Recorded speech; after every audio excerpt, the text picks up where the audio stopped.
早晨，你有冇試過懷疑人生啊？早晨，有次銀行壞機撳唔到錢，試過懷疑恒生，但就未試過懷疑人生。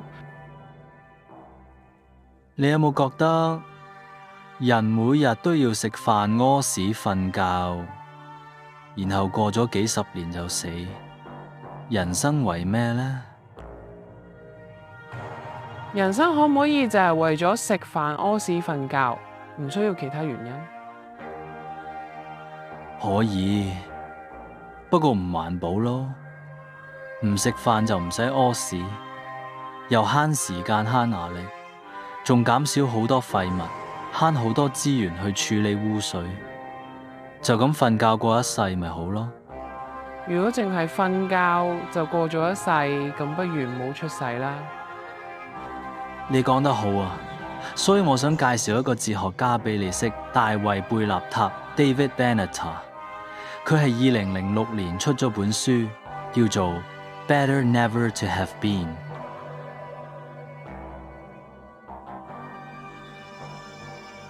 台灣2023年出中文版，書名叫做《生而為人是何苦？出生在世的傷害》。不過講開又講，原來台灣都鍾意玩食字。生而為人呢句係來自日本詩人寺內壽太郎嘅詩，亦都同太宰治有啲瓜葛。詳情可問 AI。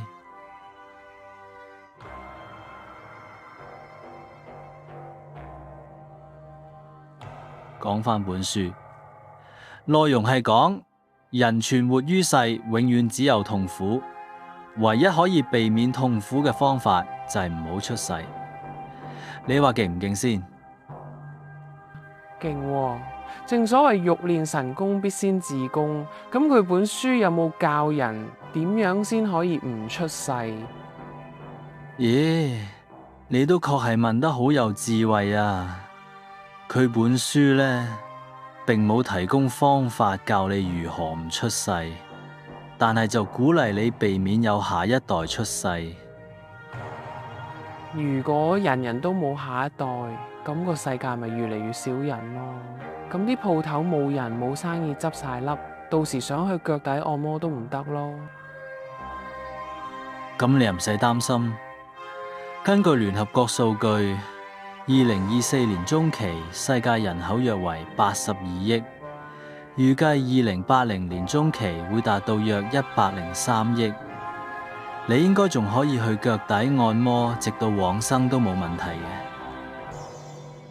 咁就好啦。如果冇得腳底按摩嘅話，我真係覺得人生好痛苦啊！你就好啦，一生中嘅痛苦咁容易就解決到。